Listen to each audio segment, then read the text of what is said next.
let's talk about lighting in ZBrush and materials in ZBrush.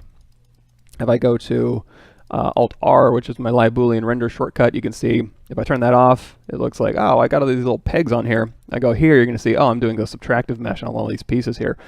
So now that I've got that, I can go up here and I can hit this BPR. Let me move this down, it's bugging me. I can hit this BPR button, that's the best preview render.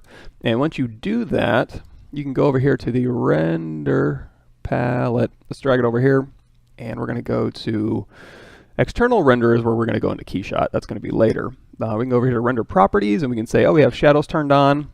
There's a lot of things we can turn on. We can turn on ambient occlusion. We can turn on subsurface scattering and wax preview.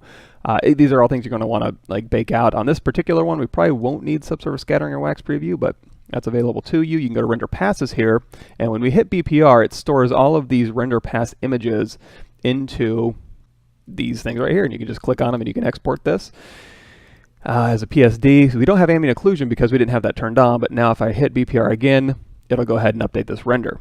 Now the cool thing about this is if you don't change anything, but let's like change this to like a Chrome B and we hit BPR, it'll render really quickly because it's just storing all of this pre-rendered information, and if you didn't change anything that really affects the final render, which in this case a real-time material doesn't, it just renders really quickly. However, if I was to go in here to the lighting menu, let's say, and I say, hey, let's move this light, and in fact, let's change this material over to like a basic material, and we'll talk a little bit about, so materials, lighting, and textures, just like in anything in CG, they all kind of work in tandem. You can work on one separately in like a scientific environment, but realistically, you're going to have textures that are going to work in conjunction with materials, that are going to all work in conjunction with lighting. So you really have to work on all three to get a good idea of what they all do.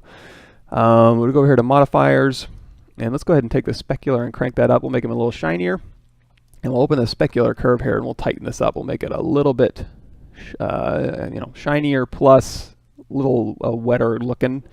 Now you can also go down here if you want to, and you could do this fawn blend. So right now I think it's Fong. We can also change this to blend. Give more of a blend type fall off here. Cool. So now that we've made those changes, it's just material changes. So again, it renders super fast. However, like I was saying, if I go over here to the lighting menu and I say, hey, take that light and put it over here. No, wait, I want this light here, or we want it down lit because it's going to be scary. We can go top lit, high noon. Let's say something like this is fine. Now when I hit BPR, it's going to re-render everything because I've changed the lighting, which is going to change the shadows, which is going to do a lot of different things. So now if we go down here to our exports, we've got a shaded depth pass, which is really cool. That'll give you the ability to do like camera focus. And then we got our shadow pass, we got our AO pass, and we got our mask. And that's just like to mask this entire object out if you wanted to put your own background in there or something.